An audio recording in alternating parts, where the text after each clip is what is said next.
It's your boy Mike. Welcome back to another Dragon Ball Gekishin Squadra video. And oh my god, I could actually cry tears of joy. The Season 5.3 Patch Notes content preview is here.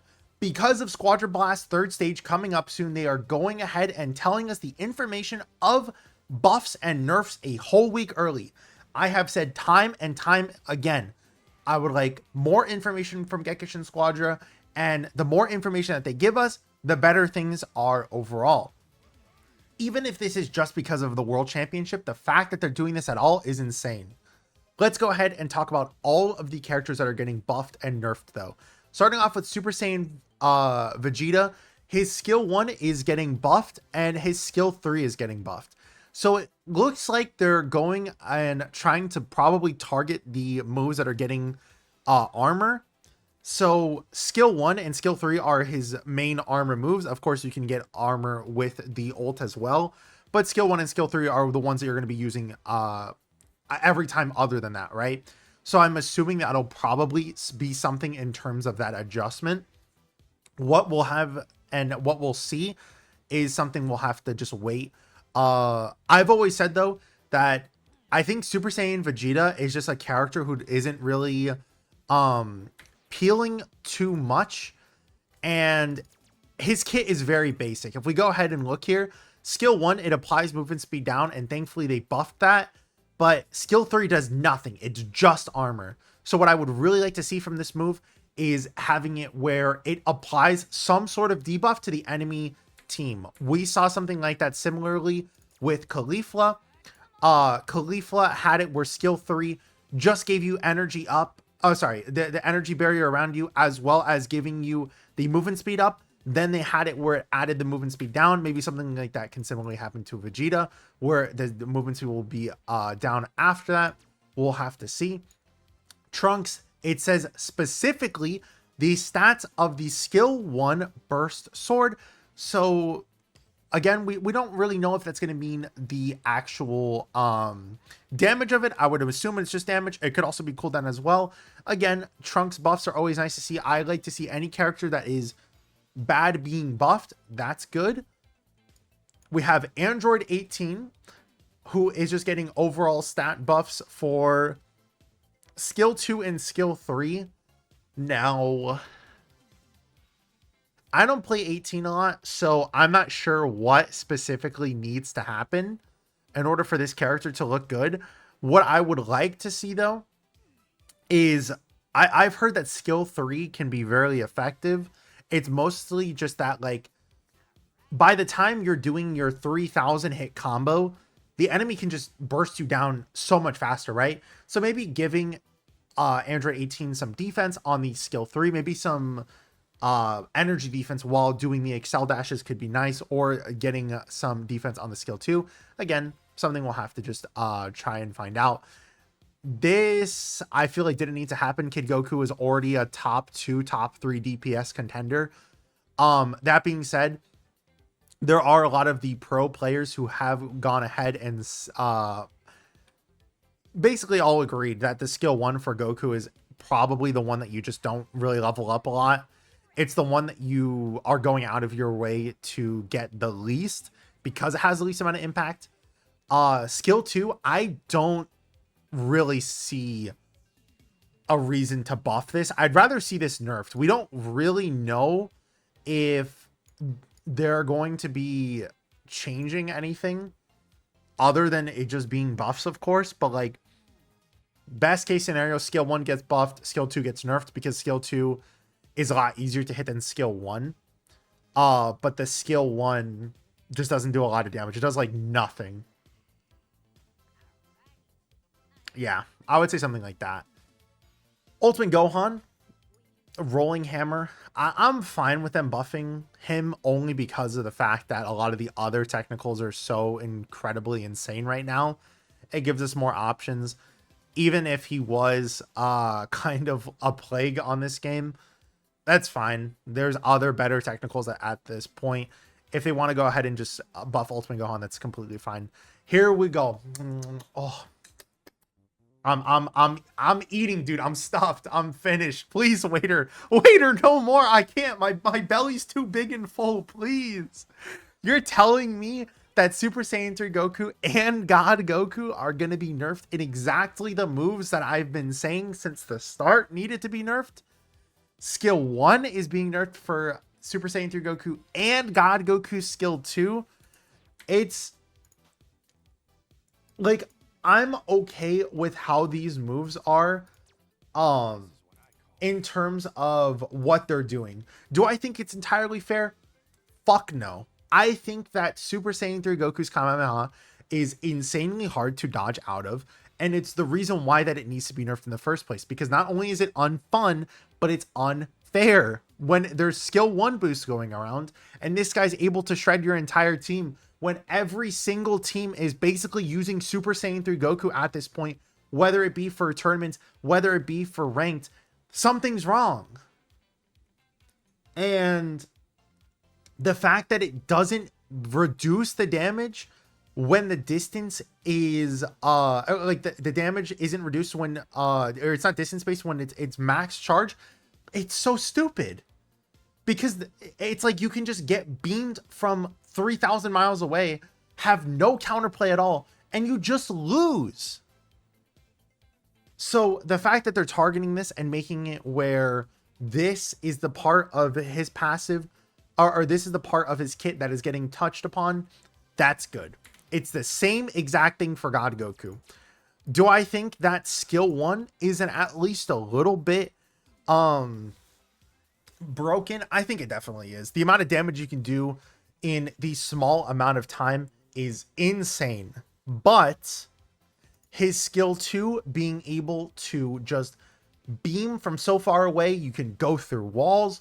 So it is just really hard to set up counterplay against this guy.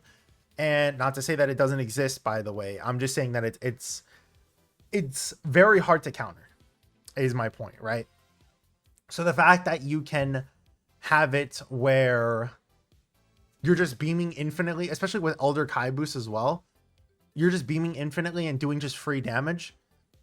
And it's entirely good that they are going out of their way to nerf this, because it's just moves that are hitting from a super far distance that other characters who would be doing the same amount of damage don't get for as free as these guys. Again, if they want to make it where these characters are doing free damage, that's entirely fine. Don't make it do as much damage as some of these other characters, though. The skill character should do the most damage. I feel like that shouldn't be a hot take, if you will. We also see that the Icarus buff is going to be leaving as well.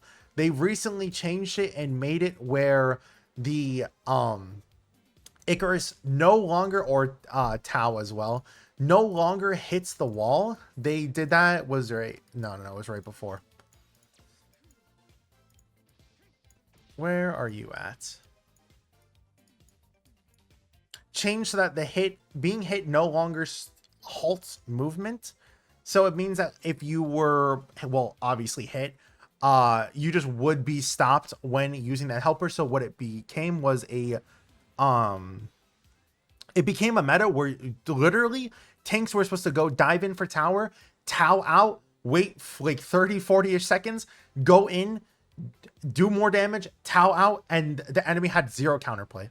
You literally just went in for free chips and got out. So again, another really good target for sure. We also have some adjustments for Gamma 1 and Gamma 2. The skill 2 Gamma Impact. Now, here's the thing. I think that the Gammas aren't like absurdly broken or busted. I would say if I had to go out of my way and make like a tier list in my head, these guys are not S tier, which is like the top 2, top 3 DPS. They're probably around the A to B tier.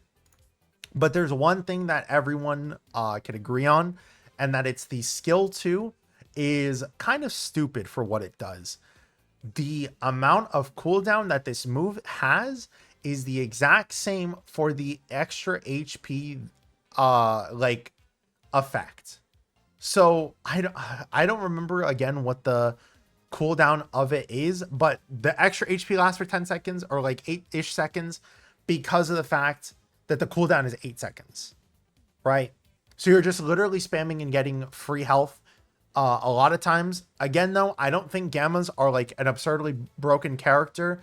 So I do hope that this adjustment is more so like a Vegito adjustment where they're trying to make this character better in some way, maybe giving it a little bit extra damage while scaling back on the extra HP or something like that, right? Because out of every single one of the DPS, I really do feel like this guy is someone who doesn't really feel like a DPS type character, other than his like skill 1 and like core breaker.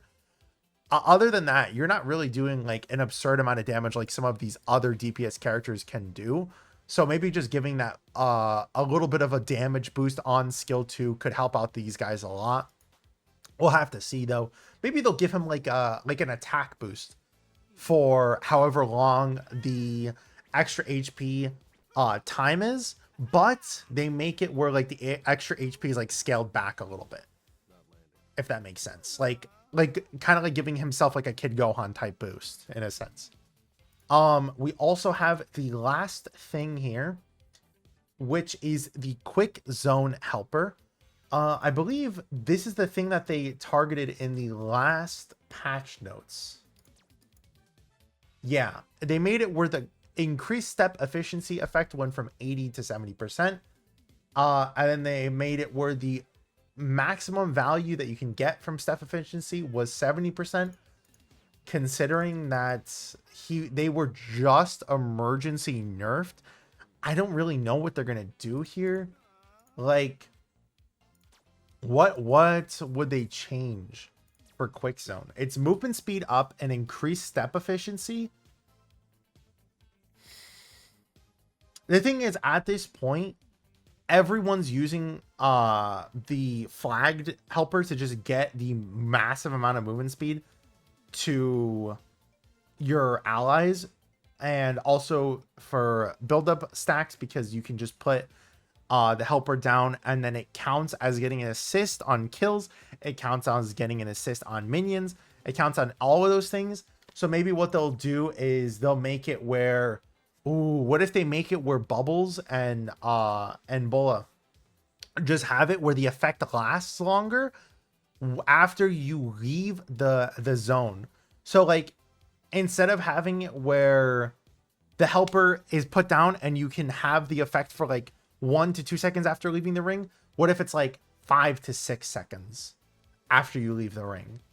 So that way it gives it that little bit of a different play style from just the flag helper, and rather than getting everyone to the point, you're helping everyone either escape like a boss after you just secured it, or even just get to a tower and try to rush there as soon as possible, or just anything really. I think I would like to see something like that. Maybe or maybe they'll just change the cooldown. Who knows? They don't really clarify.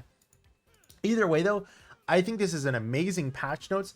A lot of the worst characters in the game, especially something like Android 18, are buffed, and some of the best characters in the game, Super Saiyan 3 Goku and God Goku, are brought down. Really good stuff from the Gekishin Squadra team though. Let me know what you guys think. Thank you guys for watching. Hope you guys have a great week. Hope you guys in the next one. Peace.